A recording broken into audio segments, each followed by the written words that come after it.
Так, пошла трансляция? Пошла трансляция. Ассалам алейкум, добрый вечер, приветствую всех. Сегодня 19 июня 2020 года, с вами снова я, Аслан Арцуев. И сегодня у нас будет много очень интересных тем. Надеюсь, за 1,5 часа уложимся. Самое интересное будет в конце. Так, сперва наши традиционные приветствия наших друзей. Вот первых вижу Владимира Рабиновича и Эда Мамедова. Салам Аслан и шаломчик. Салам Эд, шалом Владимир Рабинович. Так, чеченский след на связи. Ассалам алейкум всем. Алейкум ассалам, чеченский след. Так, Руслан Абудов. Ва алейкум, ассалам алейкум, говорит, ва алейкум салам, брат Лизгин, приветствую тебя. Так, Юрий, ассалам алейкум, Аслан. Ва алейкум салам, Юрий, приветствую. Аслан Лорс, ассалам алейкум, Аслан. Ва алейкум салам, Аслан. Игорь Кирилюк, привет. Привет, Игорь, витаю. Так, ну кто у нас на месте? Ичкерия Лайф на месте, в коем-то веке. Ва алейкум салам, Ичкерия Лайф.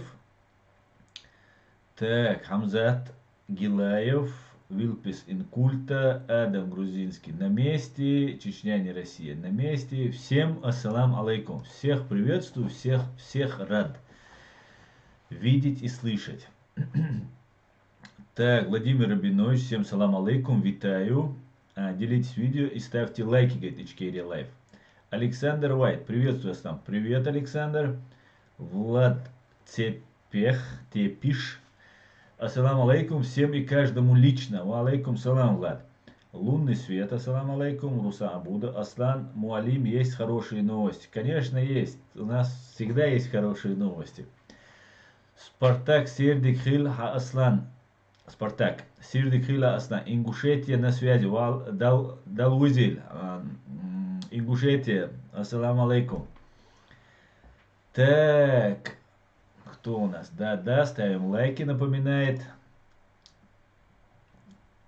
чеченский след. Адам Цеттер. Модершу ичкери уищет свой бусал пачалх. Йирю бохш и гаски. Эркисиш ичкери бусал пачалх ю. Так, цахитерсо. Адам Цеттер. Модершу ичкери уищет свой бусал пачалх. Йирю бохш. И гаски. Кызлыш эркисиш ичкери бусал пачалхю. Ичкери да алмула бусал бю. Камел да ацта. Заира маш вовел Аслан. Делер салам маш вовел Заир. Лунный свет. Ва алейкум салам, брат. Ва алейкум салам. Как Кинг Ап Инструменталс. Ассалам алейкум. Ваша с Казахстана, видимо, КЗ. Ва алейкум ассалам. Николай Панченко, здравствуйте. Здравствуйте, Николай. Мансур Ганнибал, ассалам алейкум. Александр Вайт, ва алейкум салам, Мансур. Добрый вечер, свободные люди. Как найти, ва алейкум салам. Так, Дейр Уойль Маш Аслан. Дейр Салмаш Лойман, несущий мир, Машо. Так, Галга. Так, подождите, вот этого мерзавца я заблокирую. Я его тогда не заблокировал под ником Галга. Он постоянно сеет, несет, короче, бред, короче говоря. Вижу один дизлайк, говорит чеченский след. Вижу один служба или просто гад. Так, Маждада Ибн, ассаламу алейкум ассалам. Кучуам мелволчум, ва алейкум ассалам, Маждад, машвой. Чуть лайк не забыл, благодарю за напоминание, говорит. Так, ассаламу алейкум, говорит Адам Грузинский. Хынгар салам асаизи шац, ва алейкум салам. Так, машвой, Адам. Короче, мы сейчас перейдем к нашим темам, основным темам. Первая тема, с которой я хотел бы начать, это попытка убийства, заказ на убийство Габуния, грузинского журналиста, который в прямом эфире оскорбил бункерную моль да, террориста, фашиста, мерзавца, ублюдка. И все, что сказал Габуния, я подтверждаю, я присоединяюсь к его словам. Конечно, он говорил матом он говорил, но грузины умеют хорошо выразиться. Так вот, он в прямом эфире матом сказал. После этого на него готовилось покушение и удалось предотвратить это покушение. Давайте по порядку. И потом я расскажу дальнейший ход этих событий. Так, начнем с новостей, которые... Сейчас, одну минутку. Начнем мы, вот вы видите сейчас слева, вы видите Габунию, журналиста. Справа вы видите какого-то, непонятно, Боров это или пес, не знаю. Ну, поехали. Это главные новости на Кавказ Реалии сегодня, 17 июня. Глава Чечни Рамзан Кадыров прокомментировал обвинение в свой адрес в причастности к заказному убийству грузинского журналиста Георгия Габуния, который летом прошлого года нецензурно высказался о президенте России Владимире Путине. «Мне совершенно не интересны басни от обиженных судьбой людей», — отвечает Кадыров. «Если кто-то действует по моему поручению, он его выполнит, а если задание надо исполнить тихо, то никто об этом не узнает». По мнению главы Чечни... Так, одну минутку. Сделаем акцент, остановку на этом. Кадыров, глава российского региона, говорит, что если ему это надо, то есть убийство, ему говорят, вы отправляли убийц для того, чтобы убить грузинского журналиста. Он говорит, нет, конечно, это бред сумасшедшего и так далее. Но если бы мне нужно было, то это делается тихо, и об этом никто не узнает. А это говорит о том, что Кадыров Рамзан уже открыто признается, что он убивает людей, но это делает тихо. Ну, конечно же, он никогда не скажет, что именно этого человека убил я. Но вот тут академик проговорился. Вернемся к Габуне. Габуния очень грубо выразился. Я все вам показать не смогу, но, конечно же, я вам должен все-таки продемонстрировать этот момент. Я постараюсь, чтобы все сюда не попало, потому что мат очень сильный. Вы, кстати, можете просто забить у себя в ютубе ведущий телеканала Рустави-2 Георгий Габуния обматерил Путина в прямом эфире. И вы найдете, сами сможете посмотреть. Добрый вечер, дорогие телезрители. Вот, минутку. Вы смотрите главный телеканал Грузии Рустави-2. Мы начинаем передачу по скриптум, а я ведущий этой программы Георгий Габуния.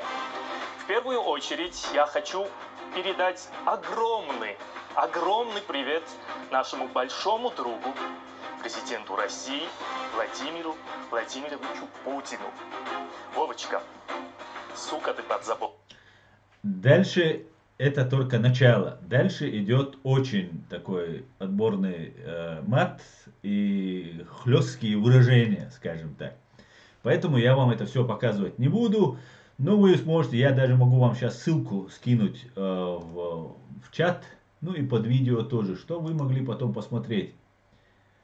Потому что надо увидеть, что помешало Путину, вот я вам сейчас сюда закидываю, что заставило Путина, вот я сюда, и в комментариях я вам тоже оставлю это видео. Сейчас, чтобы подпишу, чтобы было видно, о чем речь.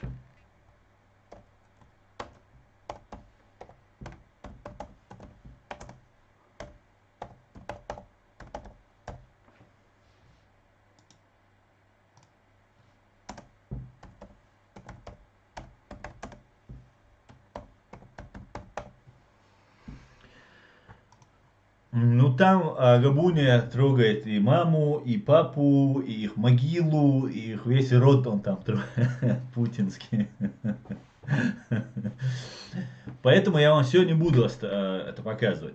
Так вот, что я, конечно же, поддерживаю, кроме мата, все, что он сказал, остальное все я поддерживаю.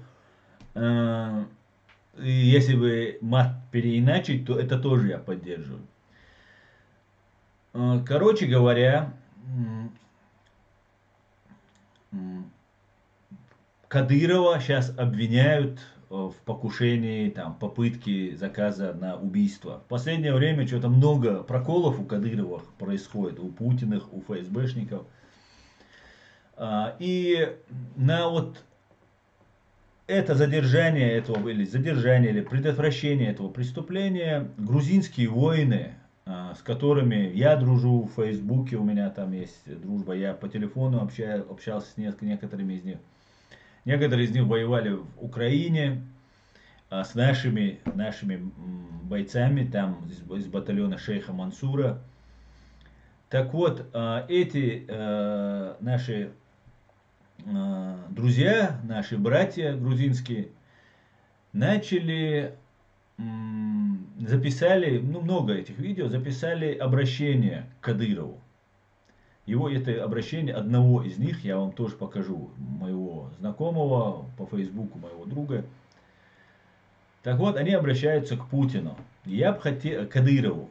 И говорят, что Кадыров такой-сякой там, и так далее. Вы все сейчас услышите. Мне очень странно, что, и я считаю, не совсем корректно обращаться к Кадырову. Ведь оскорбили это Путина. Значит, если Путин сказал бы, не убивайте Георгия Габуния, его бы не посмели бы убить. И не попробовали готовиться, да, убийство это такое, заказное убийство это такое тщательно подготавливаемое, особенно если это делается на государственном уровне, там, как террористической Россией. Это очень тщательно планируемое преступление, подготавливается и производится там свое вот это грязное дело. Так вот, они обратились не к Путину, который мерзавец, подонок, убийца, террорист, трус, бункерная моль и по совместительству нано-русский царь. Вот этот нано-русский царь мог бы предотвратить покушение или подготовку к этому убийству, просто сказать, нет, забудьте, не обращайте внимания. А нет, не сказал. Значит, виной этому является, конечно же, в первую очередь Путин. И обращение должно быть именно к Путину, а не к Кадырову, который является клопом на русском ватнике. Я вам сейчас покажу обращение грузинского воина. Это займет пару минут. Послушайте, что он говорит. Обращение лидеру Чеченский АССР Рамзану Кадырову. Да, Чеченский АССР, а не лидеру Великой Ичкерии. Я грузинский воин, сын Кавказа, уважаю всех кавказцев. Уважаю всех кавказцев, которые красиво называют своей родиной и своим государством, как ты это часто делаешь. Я уважаю всех истинных чеченцев и истинных мусульман, для кого Россия не государство и не родина. А для них родина и государство это Чечня, Великая Чечня. И хватит нас угрожать, Рамзан. Мы тоже можем и угрожать, и эту угрозу в исполнение привести. Но мы против братьев чеченцев этого никогда не делаем. Не сделаем, потому что мы все сыновья Кавказа. Да, ты говоришь, принимаешь оскорбление Путина на себя. А я тебя повторяю опять.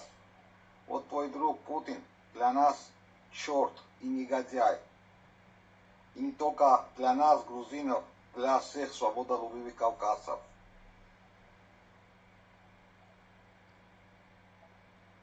Не заставляй нас, грузинских воинов, опять повторяю, в своем же родном Беней сказать себе салам алейкум, как ты это часто любишь говорить, и взять себе в одну сторону билет. Эта сторона называется ад. Слава Свободному Кавказу, слава Ичкерии, слава Грузии. Слава моему Господу Иисусу Христосу, слава Богу братьев моих мусульман. Аллаху Акбар. Конечно, у меня нет никаких претензий к этому высказыванию. Сказал Вано Надирадзе. Это грузинский воин, который прошел войну против России, в Грузии, потом в Украине. И это наш побратим. Сказал все верно. Только не надо Вано обращаться к собаке. Лучше напрямую к ее хозяину этого видео. Если бы грузинские воины сделали бы... Их много было этих видео, я видел в Фейсбуке. Много грузинских воинов обратилось. И за теплые слова в наш адрес чеченцев, мусульман, большое вам спасибо. Но было бы верно все-таки направить стрелы не на собаку, а на хозяина. Это одна из тем, которые мы сегодня должны были обсудить. И на этом эту тему мы можем, в принципе, закрыть. Сейчас почитаем ваши комментарии и перейдем к следующей теме. Так, пойдемте дальше. Грузины отличные воины, говорит Владимир Рабинович. Согласен, Адам Грузинский. Грузия была умнее и не поддалась на провокацию. Значит, это наш брат, говорит. Как найти? Так, Рустам Абудов. Грузины слишком гуманны к общему врагу. Хорошо и правильно говорит грузин, говорит. Макс Гар, салам маршал, ду аслани, вежаш, витаю хунту друзей из Украины. Делер салам маршал, хуль, Макс Гартнер, машуоль. Так, Ичкерия лайв, делитесь видео, ставьте лайки, Вильпесин культа. Вот так. Так, чеченский след, рязанский сахар. Почему от вас, свободных россиян, спрятали дело о рязанском сахаре? Что от вас засекретили на 75 лет? Правда, которую вам нельзя знать. Абсолютно согласен. И мы переходим к нашей постоянной теме. Взрывы домов в 99 году. Так, начнем со взрывов жилых домов в России в сентябре 99 года. В сентябре 99 года в городе Буйнакске, 4 сентября 1999 года, в городе Буйнакске, Дагестанская республика Дагестан, Российская Федерация, произошел взрыв жилого дома. В результате этого взрыва погибло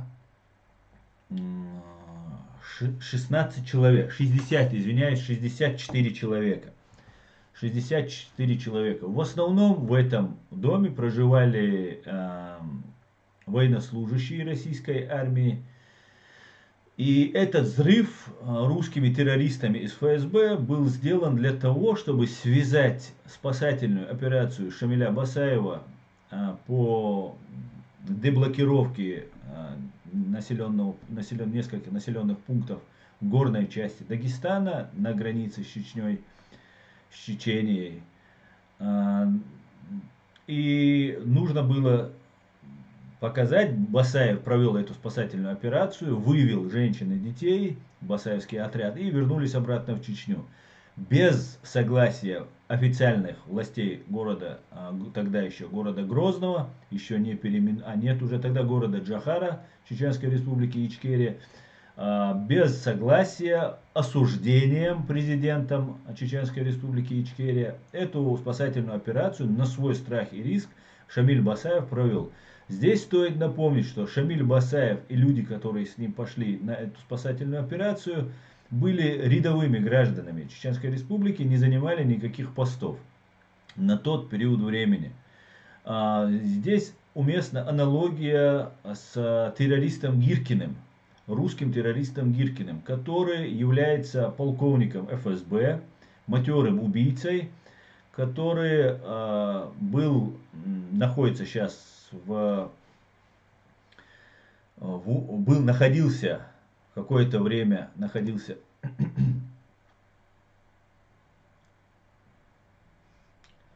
сейчас, одну минутку, который какое-то время находился в Украине и которого поддерживала Россия, которого поддерживал Путин, президент России, который поддерживал вот этих всех бандитов и террористов, что в Крыму, что на востоке Украины. В отличие от Гиркина, Басаева не поддерживали чеченские власти, поэтому это никак не является поводом объявления войны, так называемым в юриспруденции казусом белли.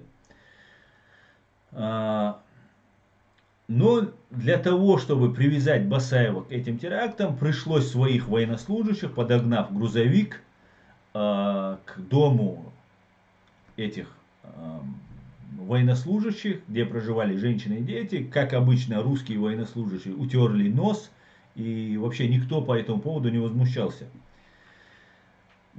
Первый взрыв дома произошел 4 сентября 1999 года в городе Буйнакске. Затем, через 5 дней, последовал следующий взрыв, уже 9 сентября 1999 года, где погибло 109 человек. На улице Гурьянова произошел этот взрыв в Москве.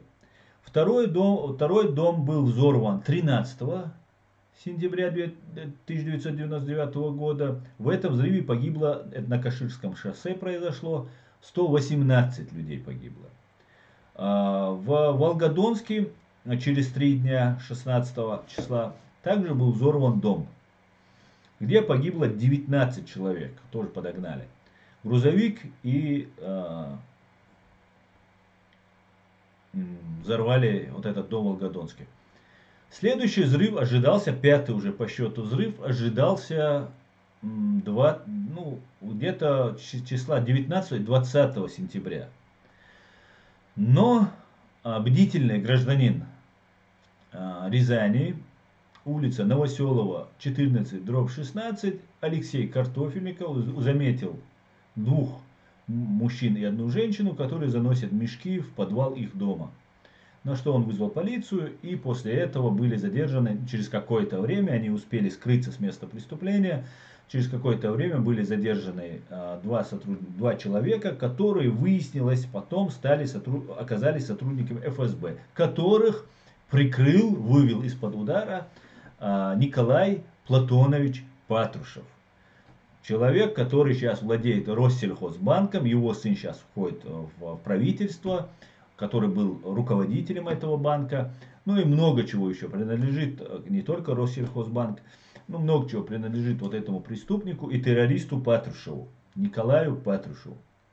Это Николай Патрушев сказал, что это были учения, что мешки, которые нашли в подвале дома, и за эти 2 дня, пока задержали этих 2 ФСБшников, уже провели экспертизу, и выяснилось, что это гексоген, взрывчатое вещество, находится в этих мешках.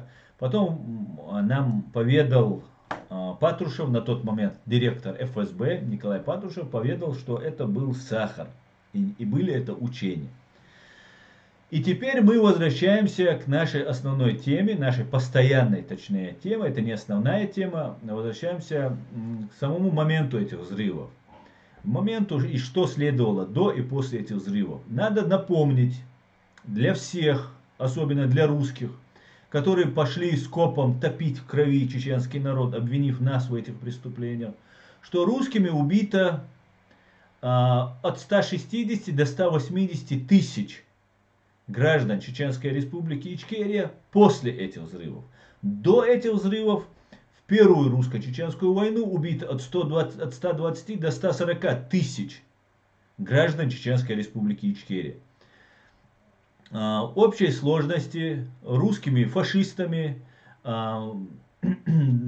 убито около 300 тысяч граждан Чеченской Республики Ичкерия, в том числе наших граждан нашей страны, русских по национальности, ну и других национальностей, хотя геноцид целенаправленно было уничтожение чеченского народа. Русских целенаправленно не убивали, но бомбили, когда бомбили всех подряд. Хотя были эксцессы, и русских тоже некоторые вот эти садисты из России, которые пришли, убивали и русских тоже. Так вот, убийство 300 тысяч наших граждан нашло подтверждение в нашем заявлении, поданном правительством Чеченской Республики Ичкерия во главе с Ахмедом Закаевым и его заместителем Саид-Амином Ибрагимовым, который также является руководителем, президентом Международной ассоциации «Мир и права человека», который, кстати, сейчас решает вопрос с инцидентом во Франции, в Дижоне. Кстати, Саид Амин проживает сам во Франции, в Страсбурге. В этом заявлении было указано 4, мы обвиняем высшие политические и военные силы России в акте геноцида, акте агрессии против Чеченской Республики Ичкерия, военных преступлениях и преступлениях против человечности. И еще раз для русских, когда вас в 99 году, взорвав 4 дома, убили 307, по моим данным 310 выходит, человек тогда погибло, нас после этого и до этого активно убивала ваша страна и продолжала убивать после, и продолжает убивать сейчас, в настоящее время, даже тут в Европе, где у них дотягиваются их мерзкие руки. Был такой политик, звали его Борис Немцов. Борис Немцов предлагал мягкий вариант оккупации нашей страны, и он предлагал разделить Чечню на горную, равнинную, загнать нас в горы, разделить и потихонечку убивать наших лидеров, как он называл их, одиозных там наших лидеров. И Борис Немцов, на минуточку, это самый адекватный из русских фашистов. Самый адекватный. Ну вот я тут нашел одно интересное видео. На этом видео Борису Немцову задают вопрос. Вы считаете, что вот взрывом домов в Москве причастны КГБшники, ФСБшники? И вот послушайте, что говорит Борис Немцов. Вы знаете, в 1999 году так случилось, наша съемочная группа была в Москве, и тогда произошли 2 взрыва в домах, в Печатниках, да, в Печатниках, по-моему, и на Каширском шоссе. И мы, кстати, вот буквально на 3-й день наша съемочная группа туда поехала, и сразу же начали говорить о том, что в этом есть след ФСБ. И господин Литвиненко, которого сейчас нет уже, вот эту версию развивал. Ваше отношение к тем событиям? Я знаю про эту версию. Я считаю, что выигравшим от этой истории стал Путин. То есть политические очки заработал он. Перед угрозой терроризма он оказался тем, кто может нас спасти от него. То, что он по полной программе выжил все максимально возможное из этих взрывов домов, не очевидно. Но у меня есть сомнения, что это сделал КГБ и ФСБ. Вот у него есть сомнения. Вот 2012 год, убит Литвиненко, написана книга уже Литвиненко. Трепашкин провел уйму расследований, убит Щикочихин, Головин, кто там еще, еще один генерал был, тоже его убили. А вот для него это не очевидно. Очевидно, что Путин извлек выгоду, и вот Немцов, видимо, хочет сказать, что вина не ФСБ, а вот отдельно какой-то группировки. Ну, послушайте. Эти сомнения вот какие. Я знаю про вот эти книжки «КГБ взрывает Россию», которые Литвиненко написал. Знаю Я это. смотрел фильм. Сомнение у меня следующее. Сомнения За- очень неубедительные сомнения, скажем так, у Бориса последние Ефимовича. 15 лет люди, квалифицированные люди, которые работали в КГБ, из КГБ ушли. Ага. Ушли в частный сектор. Представить себе, что там остались такие отчаянные, которые способны вот это все взорвать, трудно. Уровень квалификации этих чекистов такой низкий, что они, по-моему, вообще ни на что не способны. Уровень квалификации низкий, поэтому он не верит, что это ФСБ. И не из-за уровня ли квалификации были раскрыты эти преступления. Если бы это были квалифицированные убийцы, подготовленные должным образом, то, конечно, бы все произошло по-другому. Потому как они мне провокации устраивают, я могу сказать, что они очень низкоквалифицированные. Ну, за то, что низкие квалифицированные, ну и так далее, Борис Немцов считает, что они не могли этого сделать. И теперь мы знаем, что случилось с Борисом Ефимовичем. Так, сейчас мы тогда перейдем, быстро обсудим еще этот вопрос и эту тему, и оставшееся время посвятим другим нашим темам. Вот, минуточку. Преследовать террористов везде. В аэропорту. Значит, вы уж меня извините, в туалете поймаем, и в сортире их замочим, в конце концов. Так, давайте сначала. Этих людей людьми, их даже зверями назвать нельзя. Если это звери, то бешеные. Бешеный зверь. Это Владимир Путин, бешеный зверь. Владимир Путин, президент НАНО, царь фашистской России. Ты бешеный зверь. Ты хуже бешеного зверя. Не государству. Это вызов народу. Минуточку. Опять надо обратить внимание. Это не государству вызов, а народу. Это говорит о том, что Путин, как в случае с захватом Крыма, делает весь российский народ соучастниками этого преступления и дальше посылает воевать. И тут он говорит, это не вызов государству, типа не государственным органам, которые должны там ФСБ, полиция, милиция или там военные там что-то должны решать, а всему народу. Значит, все должны мобилизоваться, срочники должны прийти, все должны всех чеченцев по всей России гнобить, сажать, убивать, преследовать, дискриминировать, не сдавать квартиры, избивать. Ну, по возможности, не всегда получалось, ну, по возможности, да. Слава Богу, хотя бы боялись. Если бы не боялись, они бы от нас ноги вытирали бы. И вот тут он делает, как с Крымом, соучастниками, делает всех вот этих русских имперцев, ну, фашистов. Они рады.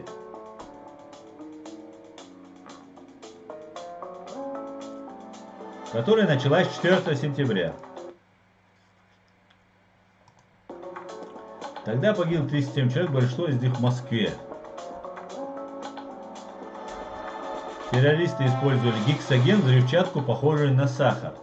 Десятки мешков закладывались в подвалы домов и грузовики. Взрывчатку приводили в действие по ночам. Власти просили россиян быть бдительными и обещали охранять их дома. Вы на минутку, сейчас, одну минутку, надо это вернуть. Сейчас, где этот бешеный пес? Сейчас мы найдем. Если вы сейчас видите, сзади за бешеным псом стоит английский полицейский, если я не ошибаюсь. Скорее всего, это английская фуражка полицейского. Так вот, этот бешеный зверь в 99 году, когда он уже пойманы ФСБшные террористы, всем все известно, приглашается Тони Блэр, его лучший друг, он ему дает санкцию, давай, делай, что хочешь, ты там, Володя, работай, короче говоря, ну там, помогай им там, видимо, финансовые или еще какие-нибудь интересы, других я просто не вижу. интересов. И вот человек находится в Лондоне и рассказывает, что бешеный зверь рассказывает о бешеных зверях. Так, пойдемте дальше.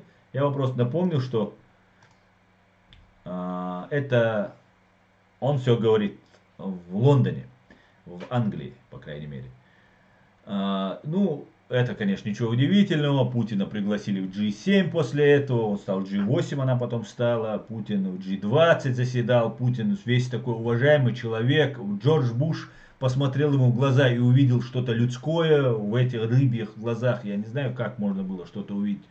Наверное, родственную душу встретил Буш, когда увидел в нем. По-другому нельзя просто понять, почему он увидел в нем какую человечность. Давайте вернемся к видео. Люди патрулировали свои дома. Организаторами взрыва официально назвали боевиков Северного Кавказа. Открытые медиа — это медиа Ходорковского. Мы должны понимать, что Ходорковский такой же фашист, как и Путин, и 99%, 98% россиян. Ходорковский. И вот тут он нас называет боевиками Северного Кавказа. Хотя речь шла конкретно о Хаттабе и о Шамиле Басаеве. О Шамиле Басаеве я вам раньше показывал. Шамиль Басаев на себя эти взрывы, конечно же, не взял. Потому что он никогда не делал ни до этого, ни после этого. Ну, чтобы вы понимали, все, кто нас называет боевиками, это фашист Ходорковский, которого мы еще спросим, обязательно спросим, за первую русско-чеченскую войну, где он там финансировал и помогал, обязательно. И во вторую, правда, сидел мерзавец, но ничего, хватит с него и первой.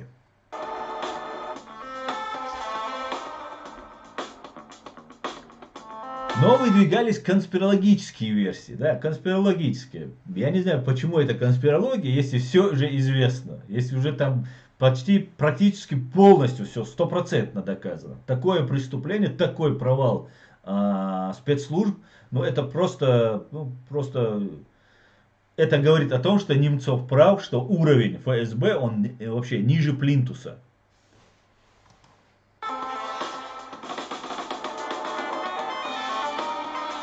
Смотрите, что сейчас скажет Ельцин. Он сможет сплотить вокруг себя тех, кому в новом 21 веке предстоит обновлять великую Россию. Вот у меня здесь возникает вопрос. Это обновлять, этот пьяный Боров сказал обновлять или обнулять? У меня момент. Значит, вот великую Россию обновление, может, Ельцин тогда уже был в курсе, что будет обновление, что Россия перестанет быть демократической страной, а станет монархией, тиранией. Ну, тирания она, в принципе, не переставала быть. У премьера был очень низкий рейтинг, ему доверяли всего 10% россиян. Ну, я не знаю, насколько верна вот эта информация. Ходорковский, как любой фашист, конечно, соврет, недорого возьмет.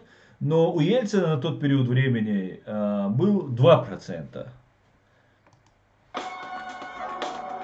рейтинг. Когда Путин объявил войну терроризму, смотрите, как говорит, сзади стоит Шойгу, верный Шойгу, который заметает следы этих терактов, заметал следы этих терактов. Объявил войну терроризму. Терроризму. Значит, не чеченскому народу, не Чеченской республике Ичкерия, а терроризму. Мы будем преследовать террористов везде. В аэропорту.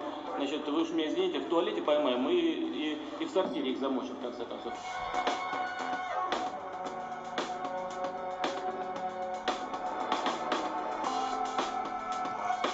Поэтому, говорит, теракты начали приписывать силовикам и лично Путину. Вышла даже книга «ФСБ взрывает Россию», которую признали экстремистской. А почему ее признали экстремистской? Вроде не за что. Ее соавтор, экс-офицер ФСБ Александр Литвиненко, умер от отравления полонием. Он скончался в Лондоне, где получил политическое убежище. Британский суд назвал Путина вероятным заказчиком убийства Литвиненко.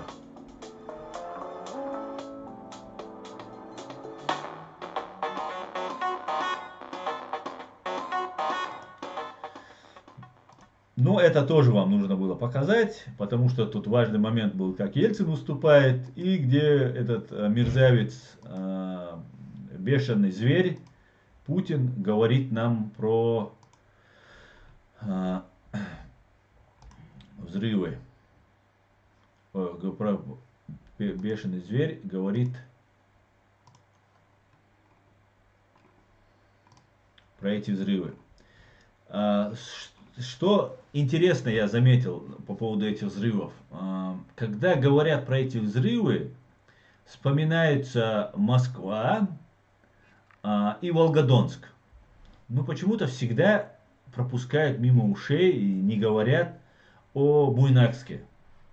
Не знаю, с чем это связано. Я думал над этим, почему каждый раз вот эти пропагандоны говорят про эти 3 дома взорванных, 2 в Москве, 1 в Волгодонске, и всегда забывают про Буйнакск. У меня 2 версии по этому поводу сложилось. Во-первых, может быть, это связано с тем, чтобы как-то военных не баламутить, да, не напоминать им, что их дом тоже взорвали. Во-вторых, это может быть связано, что, ну, там же кавказцы жили. В основном в Дагестане там и у нас в Чечне служат дагестанцы. По контракту наемники приходят там за 2 копейки, выполняют свой долг перед матушкой России.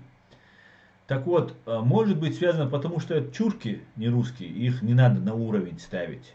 Может связано с тем, что они военные и как бы не хочется их баламутить. Не знаю точно, не знаю. Но хотелось бы показать, очень мало сказано про дом взорванный в Волгодонске. Там погибло меньше всего людей. Был подогнан грузовик. И там погибло 19 человек. 16 сентября 1999 года.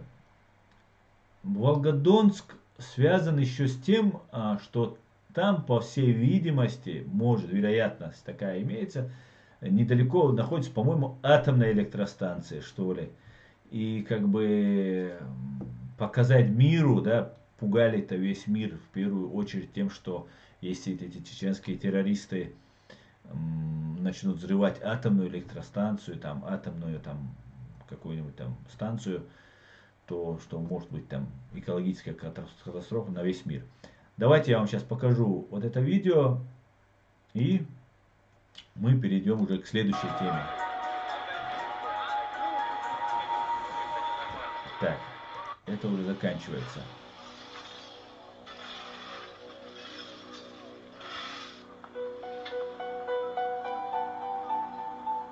Ночью был взорван дом.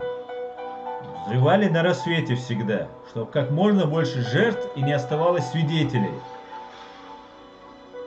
Дом этот сейчас снесли, и на его месте, на месте этого дома сейчас мемориальную доску установили.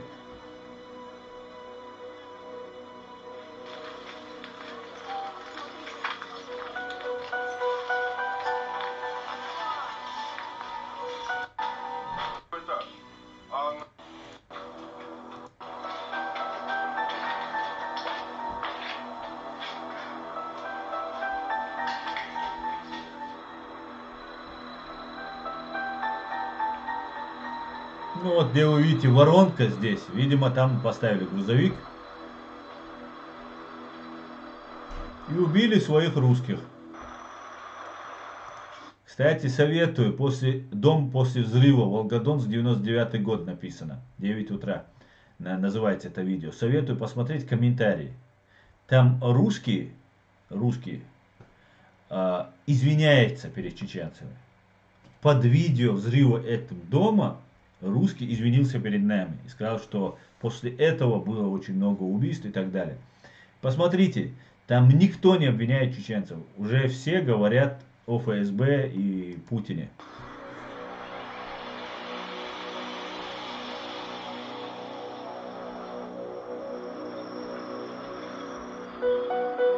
Вот это, видимо, место взрыва. Не пожалели для своих русских путинцы, ФСБшники, не пожалели взрывчатки.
Это не должно быть ненаказуемо. Русские, это ваш человек, вот нам на пепелище сейчас стоит и говорит, это не должно быть остаться ненаказуемым. Осталось 20 лет. Где вы, русские? Почему я не слышу от вас этих роликов, не вижу, что вы вот призываете? А ладно, Буйнакск оставим. Не любите вы нас. Даже в себе вы вред готовы нести, чтобы нам, главное, хорошо не было. Ну вот своих смотрите. Смотрите, ваш президент, который в бункере сейчас сидит, за свою шкуру прячется. Бешеная собака.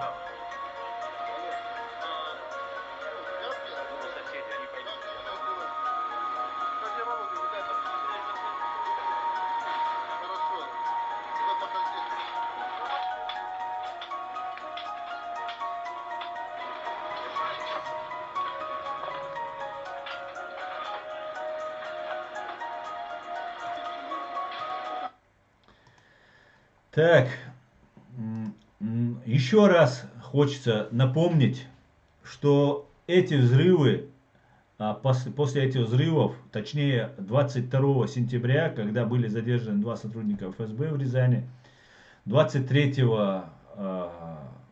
сентября началась бомбардировка Чеченской республики Ичкерия и окрестностей ее столицы, города Джохара. Стоит также напомнить, что 4 сентября перед взрывом дома в Буйнакске был взрыв в метро в Москве. И таких взрывов было очень много.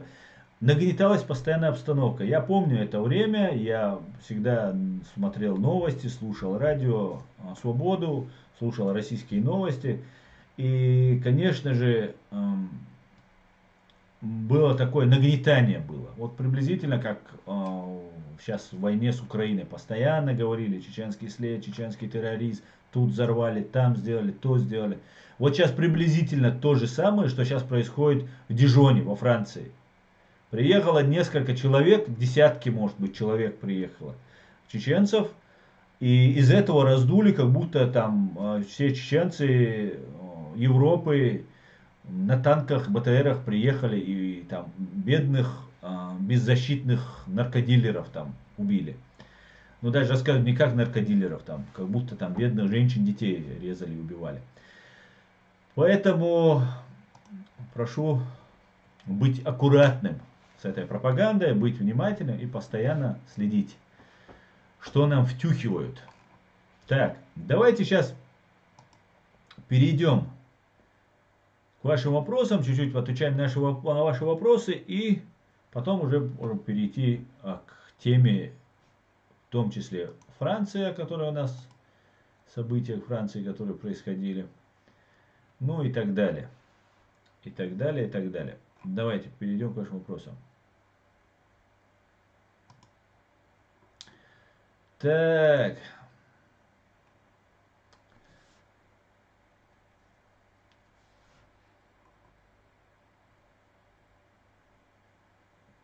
Так. так.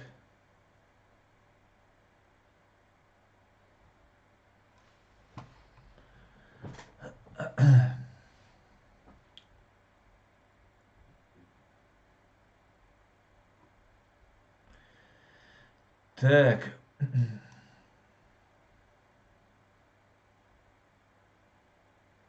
Ибрагим Алханов. Ибрагим Алханов. Всех детей, жен, власть имущих и других токсичных россиян надо вытравить из цивилизованных стран обратно в Россию. Да. Ну и из Чеченской республики Ичкерия тоже. Лад Цепеш. Да, конечно, тогда Хаттаб и Басаев мешали жить России хорошо, но кто мешал до них и кто мешает сейчас? Вечно плохо живущая Россия обвиняет всех и вся, так и живут из века в век. Правильно? Адам Грузинский. Ребята, у меня вопрос к вам. Как вы считаете, стоит мне провести стрим и раскрыться? Так, я бы тебе не советовал, конечно. Но когда мама увидела Путина, она сразу сказала, он сатана, у него рога видны. Правильно? Свободу Ичкерию. Биха. Адам Грузинский, нет, говорит. Как найти, тебе отвечает. Нет, не надо. Так, Станис Насвайка. Москаляку на Геляку. Территория Март. Адам, ты далеко от России? Так. Магомед Алмазов. Аллах бикам боч, дютердец, инша Аллах, вежери ежери, аслан, Аллах эту большу, баот маш айлшу, саламаша вдохит. Амин, я Аллах дейлир саламаша, хуйл дейрейс хуйл, масу дойлой дал алш. Масы эту бойлой дал.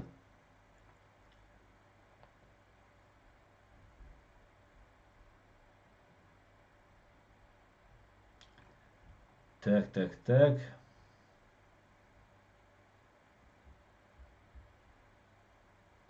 Лунный свет. У нас тоже Зеленский откуда-то увидел мир в глазах Путина, опозорив этим всех нас, и до сих пор не могу забыть эти слова. Это стыд и позор. Да, конечно, это тоже было не самое приятное, что я услышал от Зеленского. Так, Уильям Чинго на месте. Так, Уильям Олис Мелхиль Мехтсон. Мелхиль Мехтсон. Так, вспоминаю родной Донецк, Юрика. Так, Тунгусский метеорит тоже русские сбросили. Так, Адуда Влетук. Маж Дели Саламашал Хиль Масна Дельгду пока носит. Так, это не мне. В мире много террористических организаций. Хамас, Хизбалла, ИГИЛ, Боко Харам. Из них самая опасная террористическая организация Россия. Да, Федеральная служба безопасности и Главное разведывательное управление России. Это главное подразделение по убийствам. ФСБ контролирует, а ГРУ убивает. Так. Территория Март. Понятно. Так, это не мне.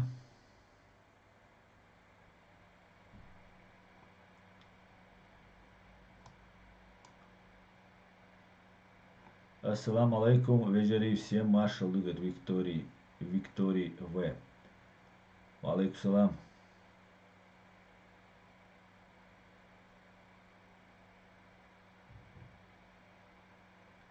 Так, Асамбек Тута, надо полностью переформатировать мир, чем мы и занимаемся. Нынешняя матрица неэффективна.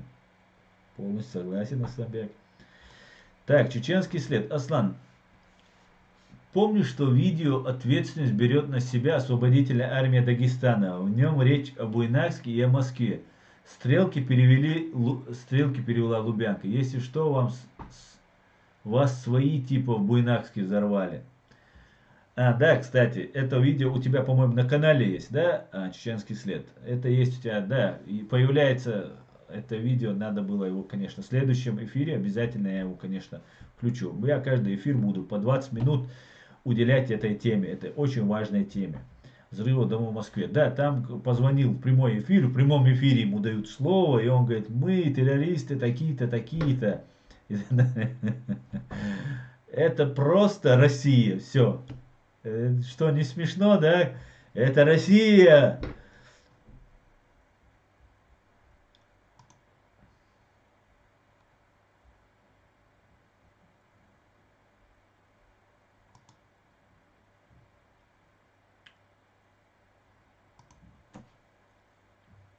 Так. Так, Виктор дал Алшуэль, Ховай, массу Эмин, Викторе. Асан так держать, Хамзат Гилаев. Так, знание маршу, говорит. Знание маршу, кто сказал?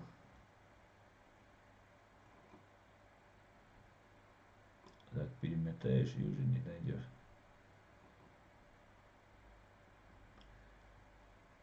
Короче, Виктория говорит.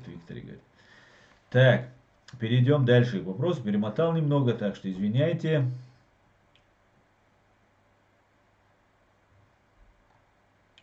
Обидно все-таки. Ада, потому что ты свой. Так.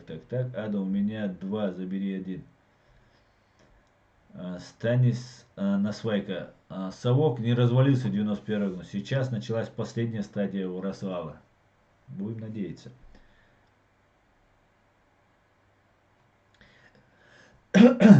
Так, теперь я хотел бы вернуться к теме, которая очень нам важна. И это события, которые происходили совсем недавно в Дижоне. В Дижоне затем произошла еще одна стычка в Ницце, что также наталкивает на координацию, скоординированность этих действий. Еще раз напоминаю, я ни в коем случае, конечно же, не хочу навредить кому-либо и следствию, и тому, что сейчас происходит. Но надо напомнить, что буквально недавно, больше месяца назад где-то это было, у меня есть видео на моем канале, вы можете посмотреть, по поводу Елены Кнор. Мне буквально за день, за два до того, как Елена Кнор сделала обращение, и где оскорбляла мусульман, пророка, мир ему, там она, вот за это мне поступило, что в Европе начнутся провокации. Мне много поступает информации, на самом деле, не совсем, некоторые я, конечно, доверяю, некоторые вообще не доверяю информации. Извините, если вы честны и честно ее даете, но я ее всегда буду перепроверять. И тут я не имел возможности перепроверить эту информацию. И буквально несколько дней до того, как Елена Кнор сделала это обращение, мне поступила эта информация. Человек уверенно мне рассказал, что будут провокации. В первую очередь в Германии и против меня, и против других наших активистов, которые здесь занимаются, реально занимаются, не там чем-то пиаром занимаются, и которые не мешают, или там играют на руку, а реально будут гасить, короче говоря, информационно. Так вот, когда вот эта ситуация произошла, я вначале не поверил, потому что человек писал с левого аккаунта, он мне сказал, что я пишу с левого аккаунта, там меры предосторожности, там и так далее, и так далее. Потом произошла ситуация, буквально через 2 дня я получил вот это видео. И оно начало, как у нас это принято, сразу по WhatsApp распространяться, ну и так далее, и так далее. И я тогда сразу вспомнил этого человека, который мне писал. Я ему уже обратно написал, но он уже на связь со мной не выходил. Потом он вышел со мной на связь, но это уже другая история. Так вот, я сразу сделал обращение. И мне удалось, нам удалось, потому что мы согласовываем, да, свои действия со своими товарищами, там, общаемся, обсуждаем эти моменты. Нам удалось сбить волну. Да, и даже комментарии нам удалось сбить, которые писались, да, там, угрозы. Например, мне много пишут угроз. Разные люди, которые прячутся за никами.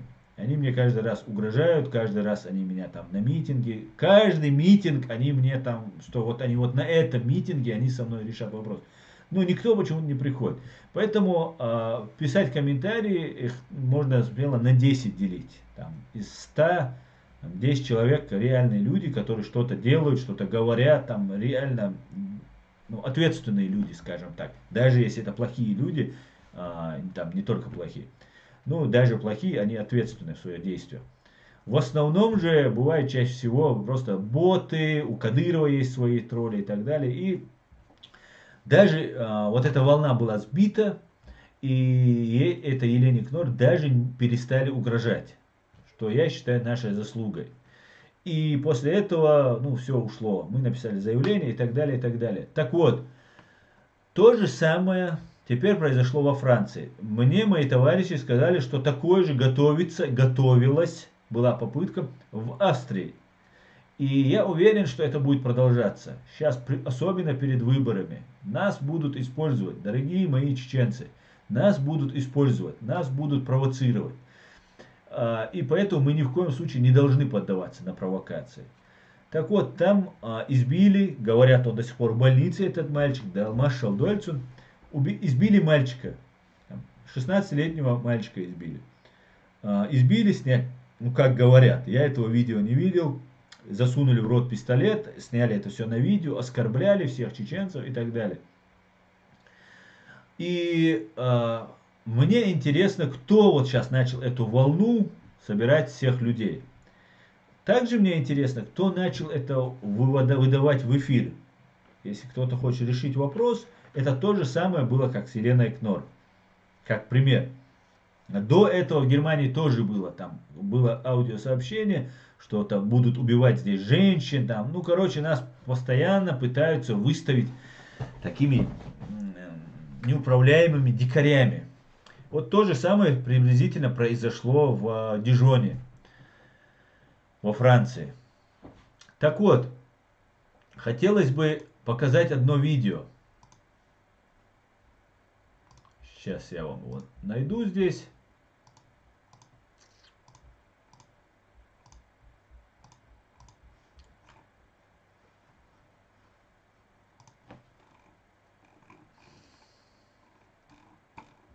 Сейчас я вам его найду и покажу. Вот эти прекрасные люди.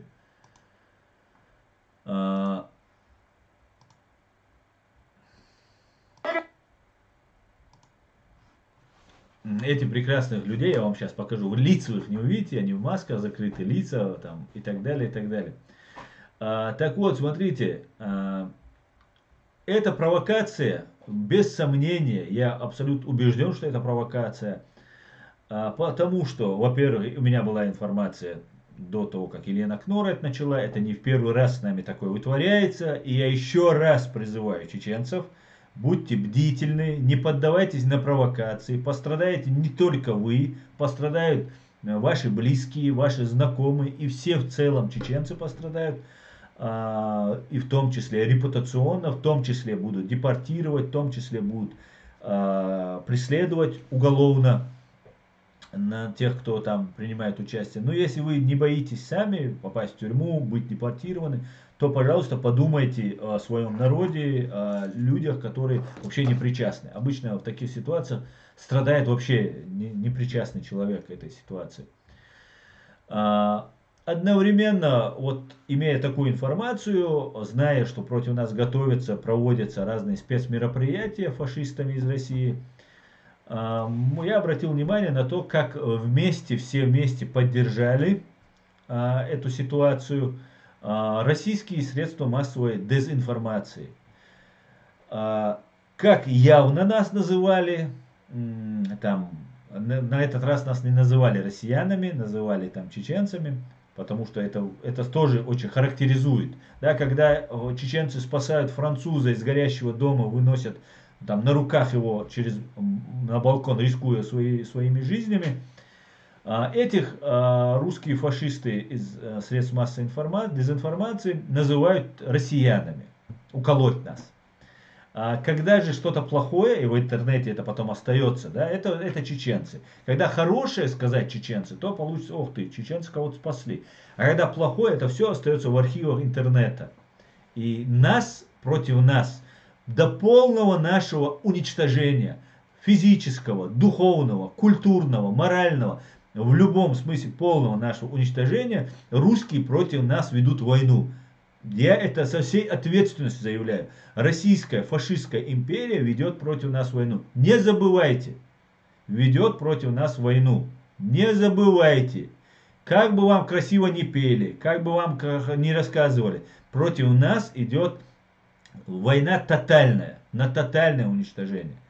И оставляется в интернете чеченец плохой, это все это накапливается. Это делается на годы вперед. Против нас будут использоваться все методы, в том числе эти разные вирусы, разные бактериологические, онкологические и другие средства против нас будут использоваться. Не забывайте, до полного нашего уничтожения, морального, физического, духовного, до полного, культурного, у нас будет уничтожаться все. Посмотрите, что сейчас происходит в Ингушетии.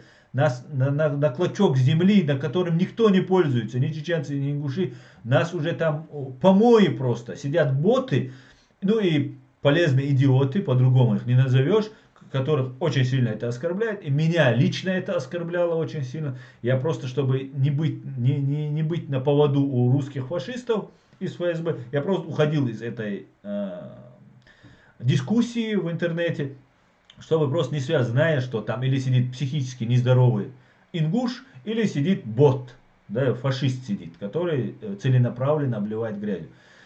Точно так же с чеченской стороны. Тоже сидят боты, ну и тоже психически нездоровые или там полезные идиоты, которых я призываю не вмешиваться. Как бы вам это не было неприятно, пожалуйста, не вмешивайтесь в это. И вот нас разделяют. В Дагестане то же самое происходит. В Чечении, Ингушетии, везде против нас идет работа, и она будет вестись до тех пор, пока Россия существует.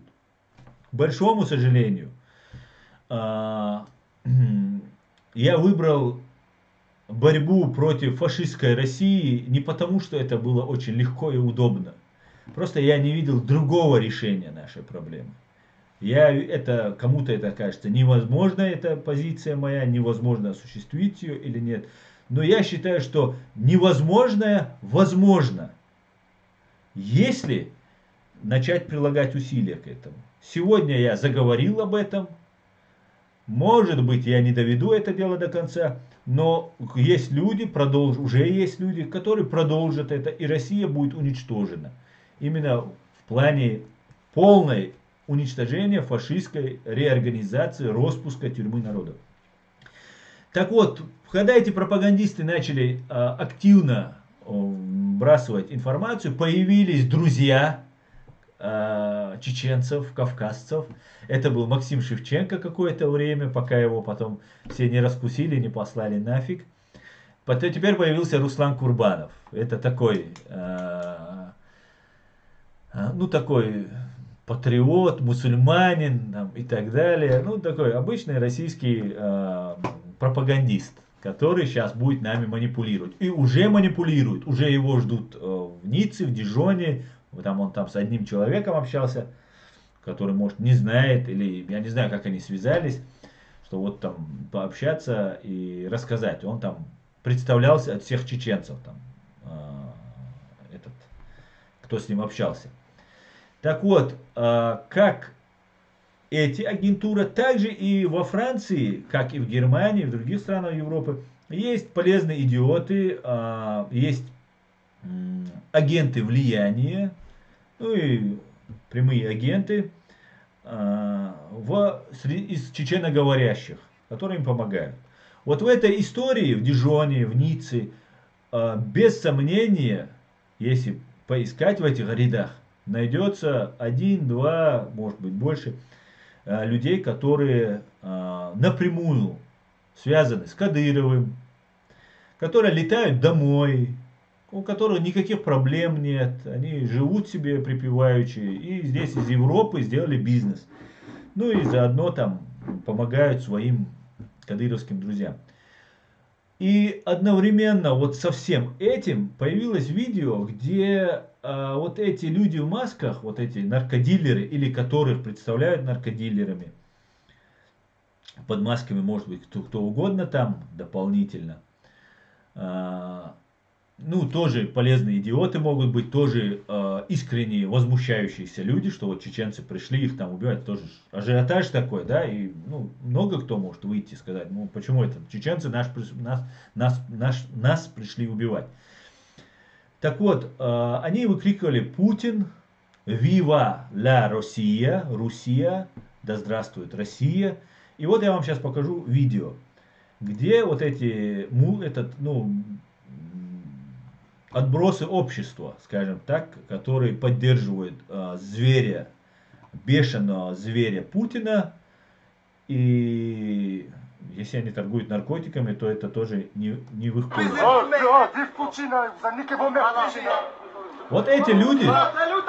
Вот эти люди не задерживались в Дижоне. По крайней мере, у меня нет такой информации. Задерживаются чеченцы. Задержан был чеченец, вот Мухаммад его зовут, который на радиомаршу, по-моему, дал интервью и сказал, что, или не на радио, ну там было, на радиомаршу было его интервью, где он сказал, как они пришли, как они сделали. Этот Мухаммад тоже задержаны еще несколько человек. Но этих людей, по крайней мере, по моей информации, пока никого не задержали.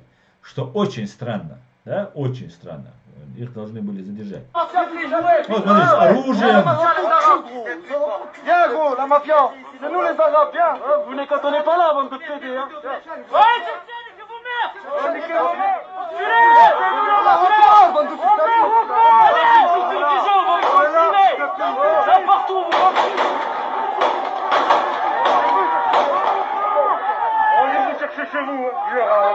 Ну, чеченцы обращаются. Я не понимаю, зачем маску одевать, если ты обращаешься к чеченцам, грозишься им, давай, без маски. А вот теперь внимание. Viva la Russia. Viva la Russia. Вот, эти прекрасные господа в Ницце, по-моему, это в Ницце. Я так понимаю, Дижон, Ницца, как вы видите, здесь написано Дижон, Ницца, Viva la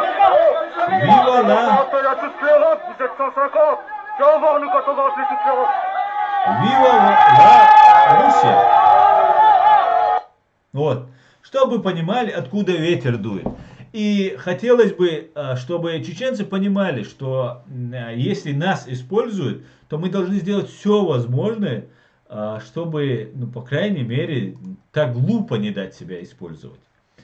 Одновременно с этим хотелось бы напомнить, что многие французы в комментариях поддерживают чеченцев. Потому что эти наркодилеры на самом деле это бич такой в Франции. Есть районы в Дижоне, возможно и в Ницце, куда даже полицейские не заезжают. Открыто оставили они для них это место, ну и все, на этом все. И вот я хотел бы сейчас, пользуясь моментом, показать видео, где французы, разные французы, например, этот француз капитан, нет, это канал называется Капитан Грозный, взято с канала Капитан Грозный. Вот послушайте, что говорят обычные французы. Franchement, la vidéo de ce week-end m'a fait plaisir. Je vais pas vous mentir, j'ai kiffé. Vous savez, beaucoup de gens s'en rendent des vies, ils se prennent pour des guerriers, pensent qu'ils connaissent la guerre. Personnellement, je la connais pas. Mais je sais comment sont les mecs des quartiers. Beaucoup de grandes gueules, beaucoup de lâcheté. Et lorsque il y a des mecs qui arrivent déterminés, il n'y a plus personne. Les Tchétchènes, pour ceux qui ne connaissent pas les Tchétchènes, quand vous les voyez, c'est des bons petits blancs. Vous savez, comme ils ressemblent un peu aux générations identitaires, etc. Des bons petits blancs propres sur eux. Mais ils n'ont pas le caractère du français. Ils ont vécu la guerre de 94 à 2000. Ils ont vu des trucs de malades, des maternités, les forces russes qui envoyaient des bombes exploser à des maternités, des morts partout. Un truc de dingue. Mais un truc de dingue. Et là, ils ont agressé un gamin de 16 ans en voulant jouer leur caïra de francs. Comme la police. C'est là aussi là le reproche que j'ai pour la police. La police ne fait rien. Forcément, moi je connais les règles. À un moment donné, il ne faut pas compter sur la police. La police est toujours là pour ramasser les morts. Donc, si les Tchétchènes, ils se laissaient faire mettre à l'amende, les conséquences auraient été dramatiques pour eux. Donc comme ils le savent, qu'est-ce qu'ils ont fait? Ils sont venus solidaires comme je le sais. Ils ont débarqué et ils les ont éclatés pendant 3 jours. 3 jours. Bam, bim, bam, boum, bam, bam.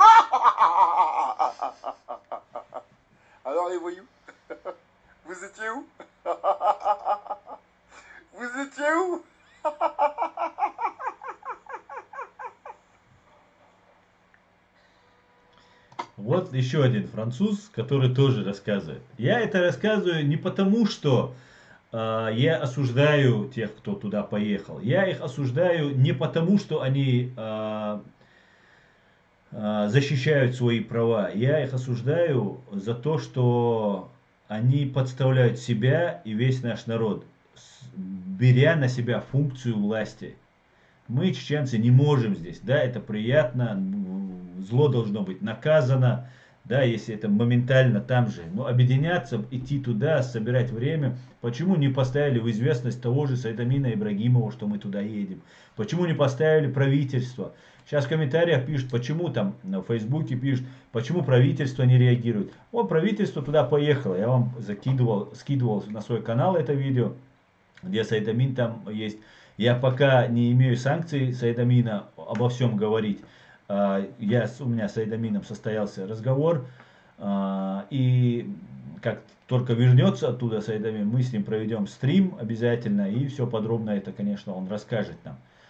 И он обещал, что он это все нам расскажет. Но мы должны понимать, что мы из этой ситуации могли бы сделать намного качественнее. Сейчас нас использовали, сейчас Мари Ле Пен, французская националистка, перед выборами заработает себе очки, ее мэры, ее люди, входящие в ее партию, крайних правых взглядов, они заработают себе очки. Мы же сейчас должны всячески попробовать максимально, во-первых, смягчить урон, который мы получим. Его, несомненно, мы уже получили, в том числе репутационно, и некоторых людей будут депортировать, может быть, кого-то посадят за то, что 2 человек там побили, как минимум.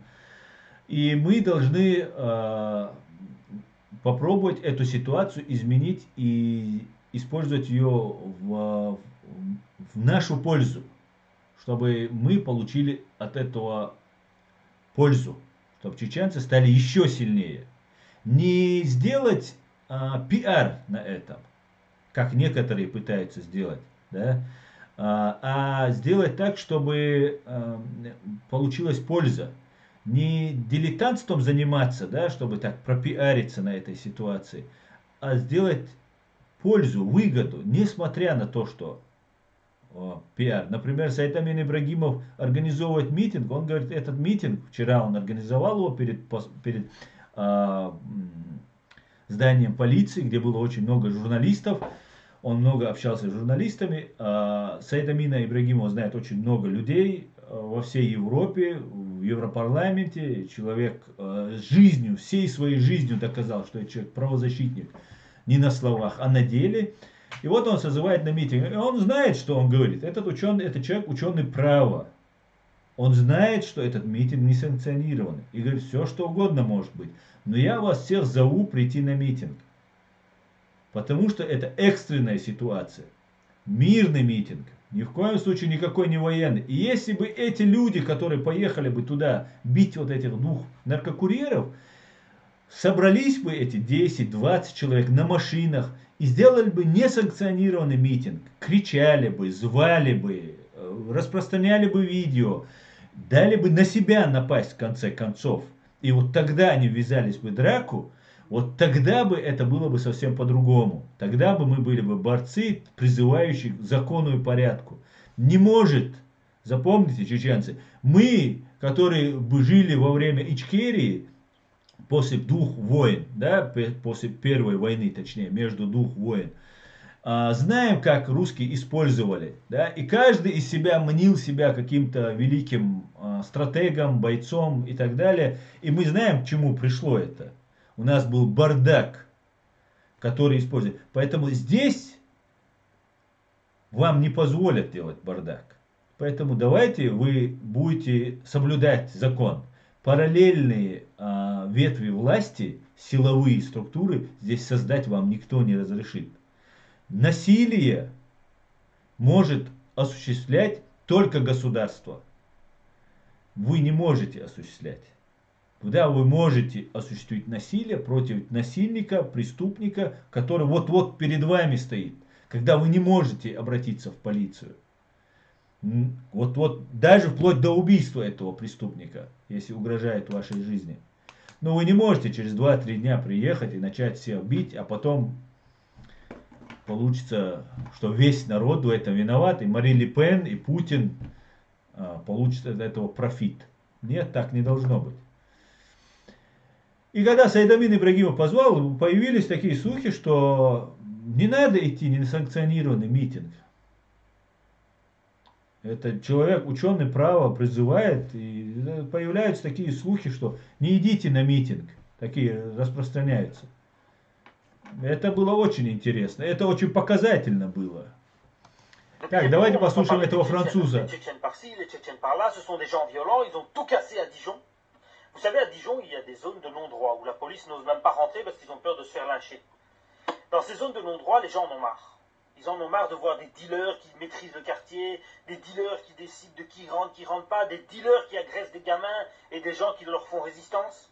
Mais ils ont agressé une personne qu'ils n'auraient pas dû, un Tchétchène. Et les Tchétchènes, tu les agresses pas. Ils sont revenus en nombre et ils ont montré à cette espèce de dealers qu'ils ont beau être plusieurs, ils ont beau avoir des armes, on n'agresse pas les gens comme ça gratuitement. Vous savez comment les habitants de Dijon, ils sont contents que ça se passe? Ils sont contents que les Tchétchènes viennent mettre la loi là où la police ne l'a pas fait. Alors moi, je dis respect à la communauté tchétchène. Ces zones de non-droit, vous savez, le comble du comble, c'est que maintenant, les dealers qui ont créé une zone de non-droit où la police ne pouvait pas rentrer, ben, ils s'appellent la police. Respect à vous, les Tchétchènes.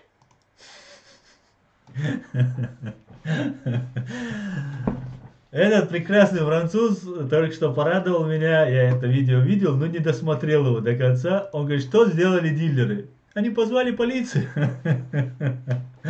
Дилеры, которые есть районы, которые не пускают даже полицию, когда не заезжает даже полиция, они позвали полицию. Мы из этого можем сделать нам полезное. Ногчи. Запомните, мы можем сделать, да, мы уже репутационно пострадали, кто-то, может быть, сейчас будет депортирован, потому что на самом высоком уровне об этом говорят. Главное, чтобы невиновные, главное, чтобы вот под шумок вот всех подряд, да, не начали сейчас выселять из Франции, что тоже вероятно, да, потому что Мари Ле Пен имеет свое место в этом парламенте и как бы имеет очень большой вес. И ее люди очень много, да, занимают разные посты, в том числе мэр Ниццы, по-моему, является из ее партии, который также обозвал всех чеченцев, сказал, что это передел наркорынка там, и так далее, и так далее. Не знаю, что там было, но советую с криминалом категорически чеченцам не связываться. Так вот, когда вот эта ситуация произошла, Саид Амин Ибрагимов сразу же собрался, и мы с ним были постоянно на связи, и готов был выехать.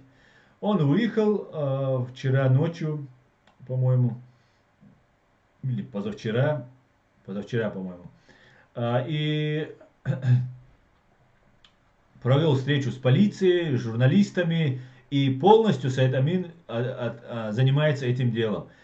Призываю всех, кто заинтересован в этом деле, кто принимал участие в этом деле, выходите на связь с Саид Амином Ибрагимовым, он сейчас находится в Дижоне, он останется там пока там ситуация не станет более-менее ясная.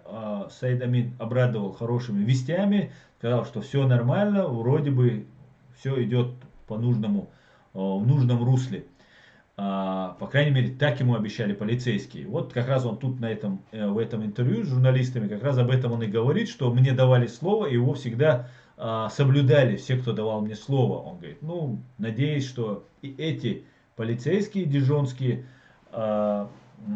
соблюдят свое слово. Вот, послушайте, это чуть меньше 2 минут. Если...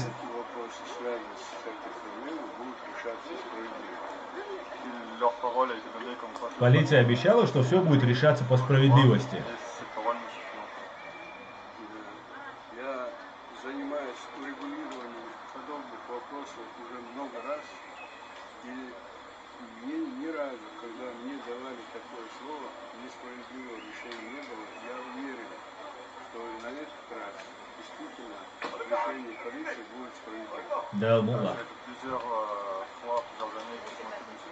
corruption, notamment dans la communauté chrétienne. Et à chaque fois que la parole m'a été donnée comme quoi des choses seront faites dans la justice, de la manière la plus juste possible, l'issue a toujours été satisfaisante. У них не было предвзятого отношения ни к ним, ни к нам. Они были очень справедливы. Ils étaient très objectifs sans avoir aucun a priori sur personne, sur aucune communauté. Спасибо вам, спасибо, что вы пришли.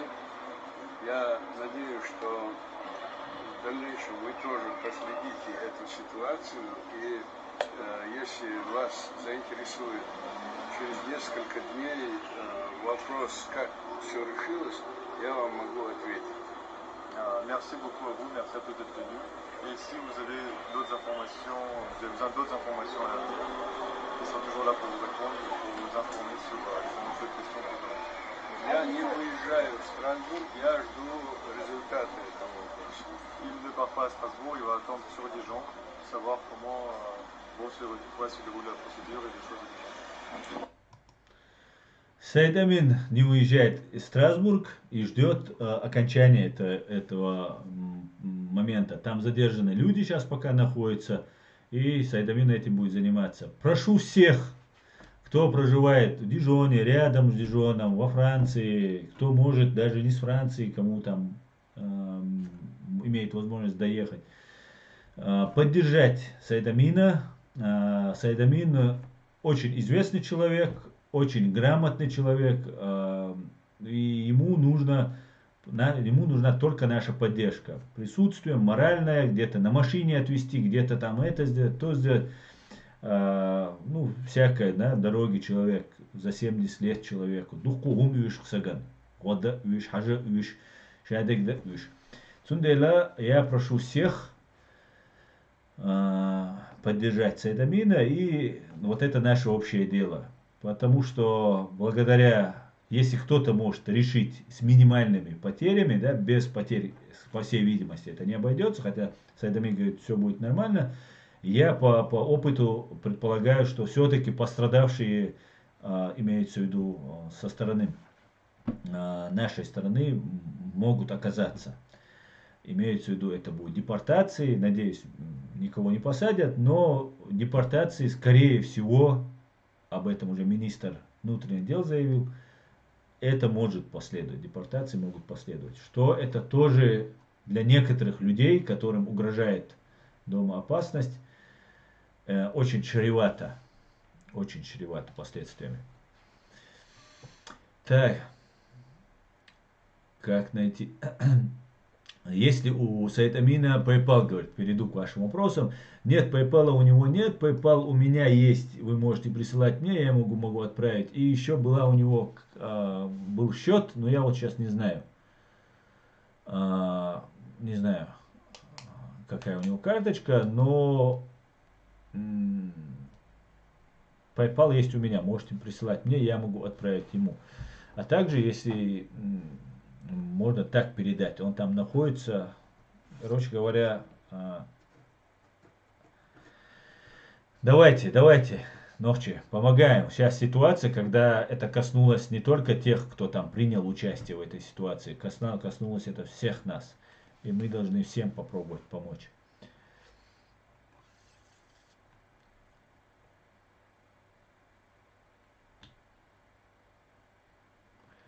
Нон-стоп, мистер Аслан, вам не кажется, что этот конфликт спровоцировали, чтобы там подло убить ваше правительство, чтобы сами к ним пришли? Туда Ахмед Закаев не поедет. Саид Амина Ибрагимова, конечно же, давно хотят убить. Уже было несколько покушений на него. Что, возможно, вероятность такая имеется, конечно. Ну, я обращаюсь к чеченцам, которые проживают в Дижоне, заняться безопасностью, конечно, Саида Амина Ибрагимова. Конечно, это возможно. Но это не только для этого сделано. Это такая масштабная операция для поднятия рейтинга Ле Пена, которая сразу выскочила, если вы заметили. Как выскочил Курбанов, выскочил от Русни, так выскочил Ле Пен. Ну вот мы видим уже эту ситуацию. бенефициаров, да, получателей выгоды из этого, мы быстренько уже можем при внимательном таком наблюдении быстренько определить. Так, пойдемте дальше. У нас время уже заканчивается. Время заканчивается.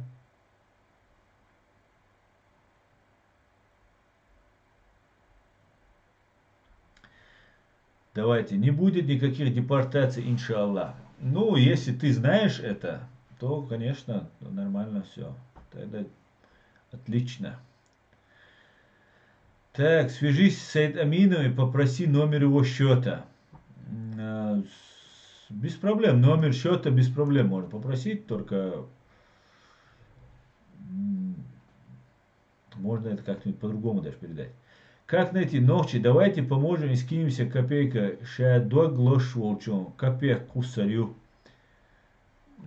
Да, не бог. Так, у нас интернет опять завис.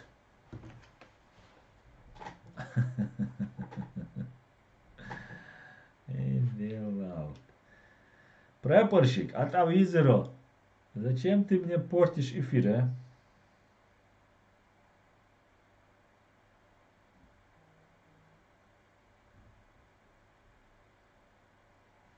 А, нет, подождите, у меня тут работает. Почему тут зависло?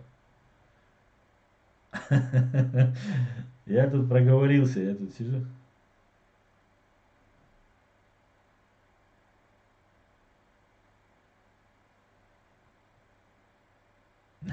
Почему у меня тут зависло, а тут нет?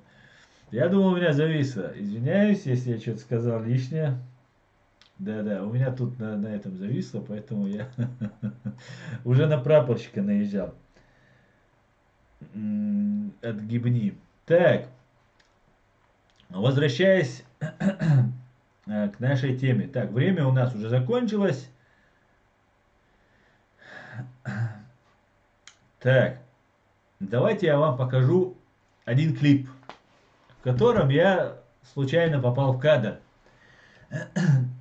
Этот клип, сейчас я вам найду, это как раз будет завершение нашего прекрасного стрима. Так, Ичкерия Forever. Для тех, кто недоволен Европой в целом и считает ее загнивающей, есть Российская Федерация. Так, Хасан Хасанов. Ле Пен и ее команды, когда Путин прислал 2 лимона евро на предвыборную акцию, устроили теракт в 2013 или 2014, точно не помню, в каком-то году в Париже. Так. Нон-стоп мы все хорошо видим, да? Да, хорошо. Хорошо, что вы видите. Давайте на этом я сейчас вам поставлю одну песню. Это...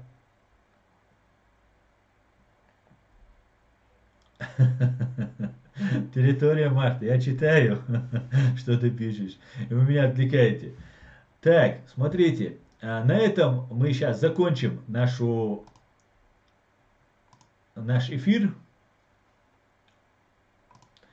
Но мы закончим его на...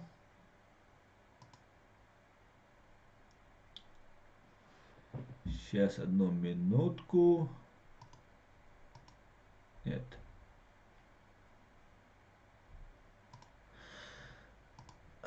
Закончим мы его на вот этом клипе. Здесь мы собрались и как-то встретили одного рэпера. Это чеченец, его зовут Умар. Псевдоним Аше его. И он снял песню «Стресс». И я очень плохо знаю немецкий язык. И тем более я не знаю мат. Я не знал, про что будет песня. Но я обратил на жесты, которые показывает Аша. И после ролика сказал: слушай, что это было? Он сказал: если хочешь, мы тебя можем замазать там или не попадать что в цену, если хочешь, мы исключим. Я сказал: нет, без разницы. Так как это творчество, это искусство, поэтому я хочу вот представить этот ролик к вашему эфиру. Его уже просмотрело 203 тысячи за 22 часа. Наслаждайтесь музыкой.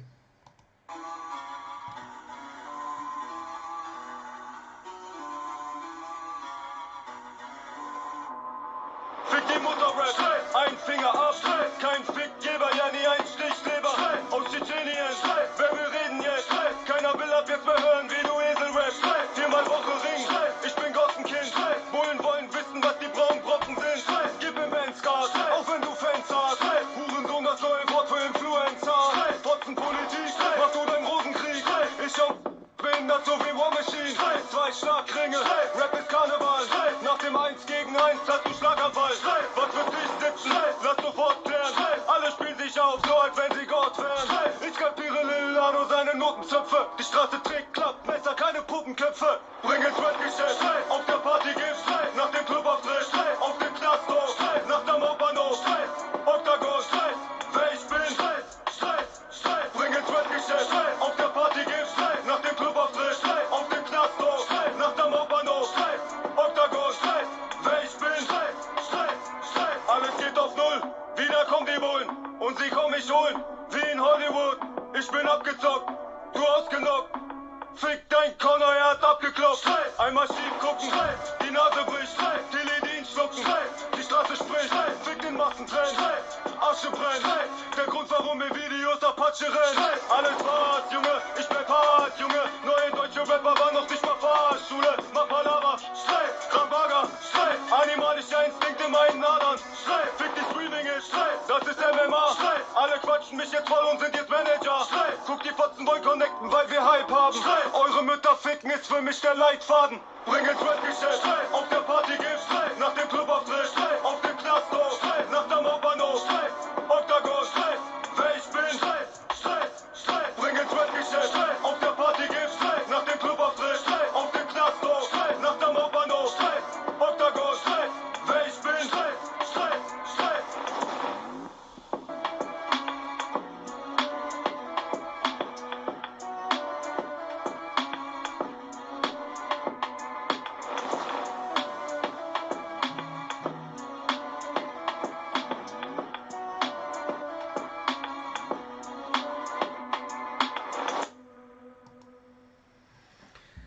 На этой прекрасной ноте, музыкальной ноте, я хочу с вами попрощаться. Всего самого хорошего. Все будет Ичкерия. Всего самого хорошего. До свидания.